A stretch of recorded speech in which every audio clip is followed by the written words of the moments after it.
work on having a little chat about them, even though we've already seen them before. All right, let's do it. We've kept the audience waiting long enough. Andrew Nowak running Porygon 2, Mudsteel, Tapu Koko, Araquanid, Salamence, and Kartana versus Colin's team of Garchomp, Arcanine, Metagross, Tapu Fini, Vikavolt, and Porygon 2. Certainly a very interesting matchup, and Andrew going into this battle very confidently, selecting his lead very quickly. No, he's really locked that in. One thing we haven't seen so much of today is the use of Porygon 2. I think it kind of didn't make the top cut as well. Players finding answers to it. Colin quickly following up the team selection. So both players very confident in what they want to do. Going to be a lot decided on the leads. Both these players in their top 4 matches relied on the leads and the pressure they applied to get their opponent under the thumb. So if they can do that to each other, it's going to be tough. Both these players were good at it, and it's really going to be a strategic matchup right from the get-go. There is the Porygon 2 showing up on Colin's side of the field with the Vikavolt against the Tapu Koko and the Salamence combo from Andrew. So Colin making a very good read, I think, early on that Trick Room might be a good way to start slowly whittling down the health on Andrew's side of the field. Especially with the 2 Pokemon Andrew leads with, they're very, very fast. They're very offensive, so he will be able to get the Trick Room up likely if he wants it. Vikavolt, unfortunately, not going to be able to benefit from that electric terrain. That would be really good if it could. He doesn't really have much answer to the 2 Pokemon on the field, though. Of course, Porygon, not very offensive. It could contain Ice Beam, could be able to knock it out, but it likely wants to get the Trick Room up before it starts to do that damage. I think Vikavolt isn't in the best position here. It will be able to take some hits. We have seen it be exceptionally bulky throughout the course of the day, and if Salamence is using something like a flamethrower, it is going to be able to take it. It doesn't want to gamble with that at all, though. We see Vikavolt switching out, Tapu Fini taking its place on Colin's side of the field, using this opportunity to get rid of the electric terrain, get rid of Tapu Koko's attack bonus from that move, and set up its own terrain in its place. Thunderbolt into that Porygon 2 doesn't deal a lot of damage, but Andrew with that devastating Drake Z move looking to most likely stop that Porygon from the Trick Room. If he targets the Tapu Fini, we won't see any damage here, but I think it's going to go towards that Porygon. Yeah, it looks like he's trying to get rid of that Porygon. It is going to be going into that. Of course, the change there from Colin working really well in its favor. The change in terrain will weaken the effect of the damage type, the dragon type attack. So really good Porygon, not even under half health, free to set up the Trick Room, a staple of Colin's play for many years now. He gets that Trick Room up absolutely for free. A beautiful switch into the Tapu Fini to get Misty Terrain into play to mitigate that damage. And the double attack was a good call by Andrew, but Colin had an answer to it, and he gets what he wants at the end of this turn. Yeah, that Tapu Fini, you know, at first glance you think it looks kind of risky to send it in against that Tapu Koko. It really would not appreciate a Thunderbolt from it, but knowing that it brings in that Misty Terrain that'll both weaken the Thunderbolt and allow Porygon 2 to not take any damage from that Salamence was just an amazing play. We see Salamence switch out that Araquanid coming out on the field in its place, taking a tri-attack on the switch from the Porygon 2. Dazzling Gleam from that Tapu Fini will not do any damage to the Tapu Koko thanks to that Protect, but that Araquanid is already down into the yellow and it's already forced to consume its berry to get health back, so that Citrus Berry will be no use for it moving forwards. No, Colin making a very good prediction there. What I love about the predict he's made there is he doesn't go for the Ice Beam, so Araquanid switching is definitely punished. It could have been even worse, of course, if he'd got the status effect on top of it, but he doesn't get it. So Colin picking up that Trick Room feels like he's got the momentum, and I think making the right calls. Araquanid, though, using something brand new. Wide guard from that Araquanid, most likely looking to stop that Dazzling Gleam. We did see on that first game the Tapu Fini is locked into that move, so we will not see any damage from it. It will miss the knockout on that Tapu Koko, allowing it to target the Tapu Fini with a Thunderbolt, and even though the electric terrain is not up, it just deals so much damage. It really does, and a very interesting tech. We haven't seen many Araquanids running wide guard, so that helps. Obviously, Tapu Koko would have got knocked out if it had been caught by the Dazzling Gleam, and that does do something to slow down the pressure Colin was starting to build. It now makes him think twice about the moves he uses, and that's going to be really interesting for a mind game perspective as we move into not the end of this game, but also games 2 and 3. Tapu Koko, though, still suffering a little bit under the Trick Room. If it had its electric terrain up, it would have been able to get the knockout there. So that terrain change from Colin still paying off for him, still coming in big. But that Porygon is doing so much damage every single turn. It's not usually used for the damage, but the tri-attack just doing a lot every single turn it goes for something. something. Colin switching out the Tapu Fini, sending the Vikavolt back on the field. In its place, Arachnid with the liquidation targeting that Vikavolt, deals a nice chunk of damage, gets the defense drop as well. Porygon 2 using Recover to regain all of the health that it's lost so far in this battle. If Tapu Koko targets that Vikavolt with the Thunderbolt, that could be huge. Unfortunately, it goes into the Porygon 2, doesn't deal enough damage, and actually knocks itself out thanks to that Life Orb hold item. So at the beginning of the turn, or when Porygon 2 goes for the cover, it looks a little bit greedy. Obviously, he could just take the knockout with the tri-attack, probably on that Tapu Koko. Knowing his calculations, though, and probably a good gauge of that health bar, he knows that Life Orb is going to do it, so he manages to get even more out of that turn than he originally thought. The liquidation getting the defense drop is going to be helpful for Andrew to get back into this game, especially with the Kartana hitting the field and Trick Room ticking down as we go. But Vikavolt switching really paying off there. Tapu Fini saved for later. Will probably be hard to bring in, though, especially knowing that the Kartana is on Andrew's side of the field. Arachnid going for a protect this turn, a very defensive play from Andrew, who could have knocked out either of the Pokemon on Colin's side of the field, but wanting to whittle down those Trick Room turns. We see Bug Buzz from that Vikavolt targeting the Kartana, and Porygon 2 with the Ice Beam also into the Kartana, and just like that, Trick Room is over, and we also see the removal of the Misty Terrain from the battlefield. No, but Tapu Fini will be able to bring that in, so if that's something Colin feels is important coming into the back end of this game, he does have that option. A very smart protect by Andrew, though. He does need to get through the back end of Trick Room. He calls the damage coming down. He knows that he can double protect. Trick Room will be back. Now Kartana is a real threat. It does have Sacred Sword, so it will be able to put big damage down on the Porygon. I imagine something to do with the Vikavolt, so definitely a good time for Trick Room to end. It's going to be a bit treacherous for Colin to try and set up Trick Room again with that Porygon, especially with the Arachnid and the Kartana able to double target it. But if you go for that double target, you leave Vikavolt able to do some big damage. Sacred Sword into the Porygon 2, but it survives. Vikavolt moving next, using that Thunderbolt to target the Arachnid for that knockout. So if Porygon 2 wants Trick Room up here, it certainly can use this opportunity to get it, and it does. Just hanging on for long enough to bring the speed back into Colin's favor. Interesting to look at how Colin's staged his Vikavolt, how he's trained it. He knows that coming out of Trick Room, he will be moving before the Arachnid, so maybe Andrew training that Arachnid to deal with Trick Room in a way. Of course, Vikavolt getting that knockout was huge. It manages to keep the Porygon safe, so Arachnid maybe looking to follow up with a big liquidation there. And getting Trick Room back up is exceptional, especially because the two Pokemon remaining for Andrew are these fast Pokemon, the Salamence and the Kartana, so they're going to have to weather the storm. We know the Porygon, of course, has Ice Beam, which is going to do an absolute number on that Salamence, but not this turn. No, Salamence making a great protect here, worried about that Ice Beam coming out from the Porygon. Bug Buzz from the Vikavolt targeting the Kartana, though, leaving it with just 1 HP, activating its Focus Sash. If Colin double targeted that Kartana, it will be knocked out. Unfortunately, he did use the Ice Beam into the Salamence, and Leaf Blade from that Kartana will knock the Porygon 2 out. Even though he's at a Pokemon disadvantage, Andrew's still making the right plays. Colin slightly misstepping, could have predicted that protect on the Salamence and got rid of that Kartana, leaving just Salamence facing the Ice Beam carrying Porygon, but a slight mispredict. Maybe he thought that there wasn't a Focus Sash on it. It's not something we've seen on every Kartana so far this tournament, so very interesting. And Tapu Fini now coming in is going to be able to do a really good job. If it has Dazzling Gleam, of course that's going to hit the Salamence effectively. It's going to do enough to take away that Focus Sash health that's remaining, and Vikavolt can also follow up with very good neutral damage. Salamence with a second protect here, desperately trying to stall out the remainder of this Trick Room. Kartana following suit with a protect of its own. So we know that the Vikavolt will target the Salamence with that Thunderbolt and most likely see a spread move in the form of a Dazzling Gleam from that Tapu Fini. It won't deal any damage this turn, but again, that's one less turn of Trick Room Andrew has to worry about. He's still got so many turns of Trick Room to get through, though. I mean, you can only protect for so long. Kartana, if he gets hit by anything, of course, is going to get knocked out, and Salamence is going to have to pull its weight here. I don't think he has enough in the tank, especially with the threat of Dazzling Gleam. It's going to be doing a whole heap of damage on that Salamence. Both the Pokemon really flourishing in the Trick Room. So Colin bringing back one of his favorite strategies to great effect in this game one. We see a third attempt at protect by the Salamence, a second attempt for protect by the Kartana. Unfortunately, the Salamence does not successfully protect, and it will be subjected to this Thunderbolt from the Vikavolt, bringing it down to below half health. This Dazzling Gleam from the Tapu Fini most likely finishing it up. So a great attempt by Andrew to sort of play his win condition, try and stall out that Trick Room.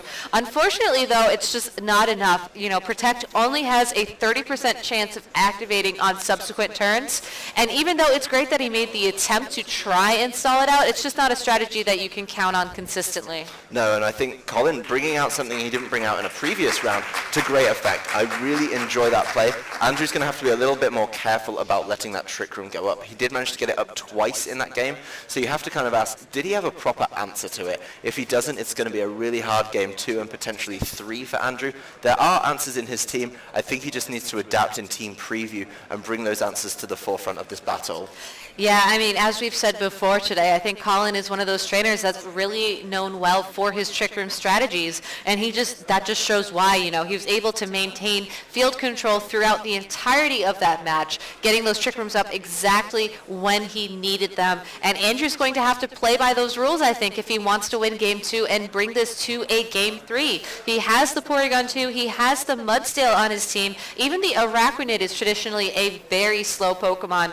We might need to see him play all 3 of those to possibly have a chance to, again, defeat Colin in this next game and bring it to that Game 3. There was definitely some interesting things you saw out of Andrew, though. The wide guard coming in clutch definitely bought him a little more time in this game.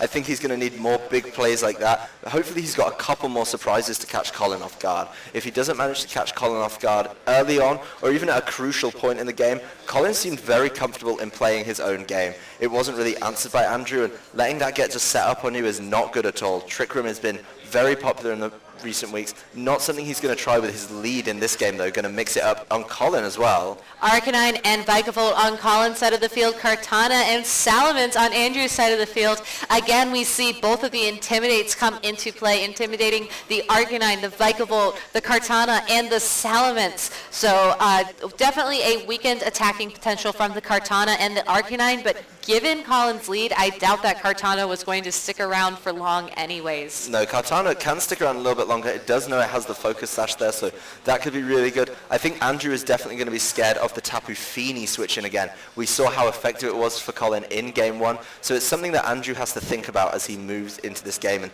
locks in his moves for turn 1. It's really nice to get big damage down with that Salamence. Would be able to get rid of one of the threats on Colin's team, but not when Tapu Fini comes in. Very curious to see what switch he makes. If he does go for a similar switch to Game 1, the onus is definitely on Andrew to capitalize on that and punish it for him. That will get Colin under his thumb, and I think that will help Andrew build some momentum as we start this second game. All right, both these trainers, taking their time, bringing the move timer down to just 5 seconds. Colin switching out the Vikavolt for the Tapu Fini. A great switch by Colin there. Again, using the defensive potential of that Misty Surge, knowing that Salamence is on the field and knowing that it's most likely going to use a Dragon-type move, but Kartana capitalizing on that switch beautifully with that Leaf Blade. Salamence unfortunately targeting the Tapu Fini with a Flamethrower. So the combination of those two doesn't deal enough damage for the knockout, but I don't think that was what Andrew was going for there. He certainly made the best of knowing that there could be a switch, there could not be a switch. He made a great safe play and brought that Tapu Fini down to really no health at all, while Arcanine was just left to snarl and again further weaken that Salamence. A very smart play by Andrew. Pretty much convinced something is going to happen in that slot. He doubles into it with 2 very different moves. Obviously, Leaf Blade catches the Tapu Fini on the switch in and does great damage. Then he covers his options with the Flamethrower, which was aiming for the Vikavolt. So either way, he was going to be getting big damage down. Obviously not that concerned about the Arcanine because he has the Araquanid that he's just switched in. Yeah, we see the Araquanid take the field in place of the Salamence. Kartana with a critical hit on that Leaf Blade for the knockout onto Tapu Fini, activating its Beast Boost. And Arcanine going for the Flare Blitz. If this targets the Kartana, it'll bring it down to... Actually, wait, no, it'll knock it out because the Snarl broke that Focus Sash in turn 1. So a great play by Colin. Despite the fact that we did see the Beast Boost activate and that he lost his Tapu Fini, he was still able to knock out the Kartana. Unfortunately, though, if Andrew brought that Tapu Koko, it can now bring it in and possibly set the terrain in his favor and not have to worry about Colin using the Misty Terrain as a defensive possibility for his team. No, it would be really nice for Arcanine. Obviously he wants to snarl that Salamence again. That's something he's looking to do, but if he has the Tapu Koko, Riku, then he opens up the door to that devastating Drake again. That's something that will be helpful, particularly with the Arcanine, not so much with the Metagross, but Metagross is kind of up against it here. I think there's going to be a lot of damage coming down from Andrew's side of the field this time. Obviously no Trick Room, so it looks like Andrew's Pokemon will be moving first, but Salamence scared of the Snarl, putting the pressure on Araquanid to carry it this turn. We see Arcanine and Salamence protect this turn. Metagross and Araquanid will be the only Pokemon to attack. Metagross targeting that Araquanid with a Zen Headbutt. It doesn't deal enough damage for the knockout. We will see the berry activate on that Araquanid, bringing its health back up thanks to the Citrus Berry, and Liquidation from Araquanid targeting that Metagross as well. But again, it only brings it down to approximately half health. Very smart play from both players on a couple of levels. Obviously, Andrew protects the Salamence, but he doesn't really need to because there's nothing coming out in that slot. So that protect kind of wasted. And then on the same way, the protect on the Arcanine from Colin obviously wants to keep it safe from the Liquidation. Then Andrew reads that and throws the Liquidation at Metagross. So both players trying to predict those protects and getting it pretty much spot on in that turn, which I really love. Metagross protecting this turn, not ready to get knocked out just quite yet. Araquanid with a wide guard, which is a very interesting play, possibly looking to stop the Snarl. Salamence using Flamethrower to target that Metagross, and Arcanine does indeed go for the Snarl. So we will not see any special attack drops on Andrew's side of the field. A great read there by him.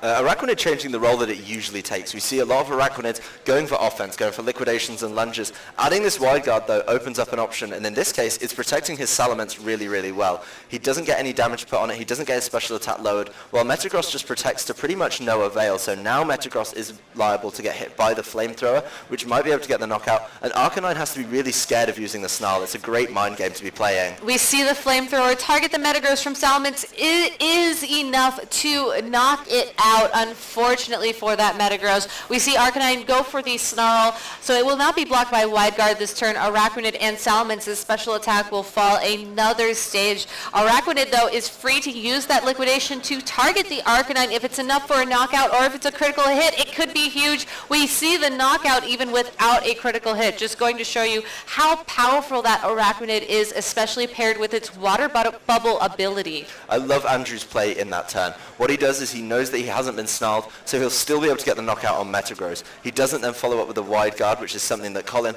obviously wasn't too scared of that turn, but Arcanine just got knocked out because of it. There was no answer in that for Arcanine really to beat the Pokemon that were on the field, so Arcanine wasn't doing much, and now that Vikavolt finally returning to the field and just seeing a forfeit as soon as it flies in there. Yeah, I don't think Colin is ready to reveal all of his Vikavolt secrets quite yet.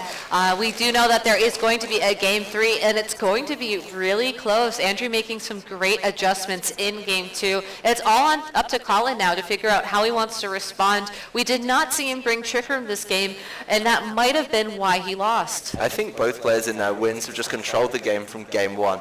So a lot more thought in this team preview on their leads. We saw very quick lock-ins last time, so I think Andrew just kind of knew another option. We are going to see a very, very fast lock-in from Colin, though. He's actually already locked in before we've even changed the screen back over, so Colin 100% confident in what he's going to be doing with this team, and Andrew actually the one took a little more time, and he's about to drop his leads on the field. So I think the player who wins the lead, based on what I've seen in Games 1 and 2, may actually be able to win the game, win the finals, win the regionals. Yeah, there is a lot riding on this Masters Finals match. We have some prize money, we have some championship points, we have the prestige of winning one of the first 2017 regionals that actually takes place in 2017. We see Porygon 2 and Tapu Fini out on the field for Colin, and Salamence and Kartana on the field for Andrew. So it definitely looks like Colin is looking to get that Trick Room back up and start using that speed to his advantage. Yeah, Colin knows that the Trick Room was his win, so he's going for it again. Of course, the lead from Andrew's side of the field, very, very offensive, maybe trying to get down that damage to double attack the Porygon, but the Tapu Fini in the lead, not even being switched in this time, means Devastating Drake probably isn't an option. It's just not going to do enough to that Porygon. So it looks like Colin's fairly safe to set up Trick Room. Maybe Tapu Fini can do something. It needs to be a little bit careful of this Kartana in particular. We've seen how much damage the Leaf Blade will do. So I think the pressure is on Andrew to find a way to stop the Trick Room. Switching out probably isn't going to help him too much. He's just setting up for the future. Yeah, definitely. That Araquanid switch in is definitely Andrew's attempt at possibly stalling out that Trick Room in the future. feature Leaf Blade from Kartana. It's a critical hit. It'll knock out Tapu Fini before it can even attack. It activate Kartana's Beast Boost, which is definitely a good thing moving forward. We see no Trick Room either from that Porygon 2, instead targeting that Kartana with an Ice Beam, and thanks to that download boost, it's actually able to bring it down to its Focus Sash. I think Colin wasn't expecting to get knocked out there. I think he was expecting Andrew to predict the Protect or predict a switch perhaps, and Leaf Blade not go into that slot. Unfortunately, Andrew just goes with what seems to be a bit of a gut instinct, throwing out the Leaf Blade, and with the help of a critical hit maybe, taking a knockout on the Tapu Fini. So very good play for Andrew. That's the kind of lead he needs. I think Colin a little bit scared of the Trick Room because of something like the Araquanid that he did see from Andrew in both games, so doesn't get the knockout though. So Porygon didn't do enough that turn. An easy knockout though for Colin going into turn 2. Yeah, Metagross finishing up the job, knocking out that Kartana with a Bullet Punch before it can even attack and take advantage of the Beast Boost. We see the Araquanid move next with the Liquidation, which means Porygon 2 is definitely using this opportunity to set up Trick Room.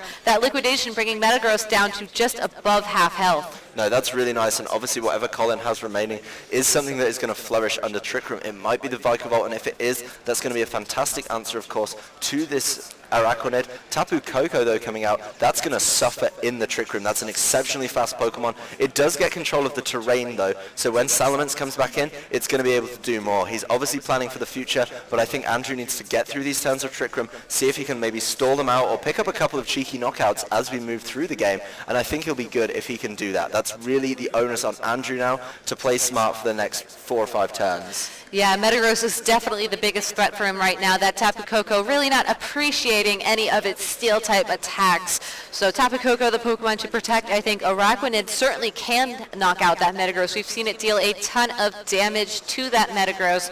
Protect on the Tapu Koko, so definitely looking to try and knock out that Metagross before it attacks, but the Liquidation targets that Porygon 2 and lowers its defense. Porygon 2 with the tri-attack into the Araquanid. If Colin targeted the Araquanid here with the Meteor Mash, that could be huge, but unfortunately he attacks into that protecting Tapu Koko. Even though Andrew doesn't have the speed control he wants in the field, he still manages to make a lot out of that turn, getting some good damage down on Porygon. Of course, he has to be a little bit careful of it getting the recover set up, something it's easily able to do in the Trick Room. But that protect on the Tapu Koko, keeping it safe from the Metagross, very, very good. He needs to keep Tapu Koko safe for a little bit, I think, and that's just what he's doing. No protects this turn. Liquidation from that Araquanid into the Porygon 2, and it actually knocks it out. Thanks to that defense drop it got in the previous turn, we see Metagross with the Meteor Mash into the Tapu Koko. It does connect, but it doesn't actually knock it out. It's able to target that Metagross with a Thunderbolt. Thanks to the Electric Terrain boost and that Life Orb boost, it does the damage needed. We see it take some recoil. It's left with just a sliver of health, and Colin looks like he's really just fighting for this title at this point. He's really up against it now. Andrew, going against most people's kind of theory on the game is you have to be careful if you don't want Trick Room. You have to play defensively in it. He knows Araquanid will flourish under the Trick Room, and he gets himself into a really great position here. Vikavolt is now against these two on the field, and there's a Salamence hiding in the back, so it looks like Andrew Nowak, even though he dropped game 1, bringing it back in game 2, and game 3 is looking to be in his hands. Just got to make a couple of safe plays, and I think he's got it. I think Andrew Nowak could be our regional champion. Yeah, it is so close. We see Araquanid target the Vikavolt with that Liquidation. It deals a ton of damage, activating the Berry on that Vikavolt, bringing its health almost back up to full. Thunderbolt from the Vikavolt targeting the Araquanid, and Tapu Koko will be able to target this Vikavolt with a Thunderbolt. That should most likely knock it out, but you're going for a Dazzling Gleam instead. Vikavolt holding on, Tapu Koko taking Life Orb recoil damage. It has one more attack left in it. Vikavolt actually putting up a big show, that Berry coming in clutch while Andrew looks like he's got it sealed up. He is, of course, going to have to fight through and make sure he knocks out the Vikavolt. If Vikavolt has something that does spread damage, I don't think it does. That is going to be the only way out of it for him, I think. Tapu Koko, if it had knocked itself out with the recoil from the Life Orb, then it would have been in a winning position potentially, but not quite enough. A good calculation from Andrew to know he's free to attack and not get knocked out by his own Life Orb. So with both these Pokemon on the field and Vikavolt not able to knock both of them out at once, even though it will be going first under the Trick Room. I think he's in a good position, but an interesting protect here from Andrew. Yeah, Salmon's protecting, Tapu Koko protecting, stalling out that last turn of Trick Room, ensuring that it will be able to outspeed that Vikavolt and not let Colin knock out any of the Pokemon left out on the field. An amazing play by him, knowing his win condition, knowing exactly what he needs to claim this regional championship title. As long as he's able to attack this Vikavolt in the next turn, the title is his. He could be possibly, most likely be your next regional champion here in Dallas. And we see Colin click in that forfeit. So Andrew Nowak, congratulations. He is now the 2017 Dallas Regional Championships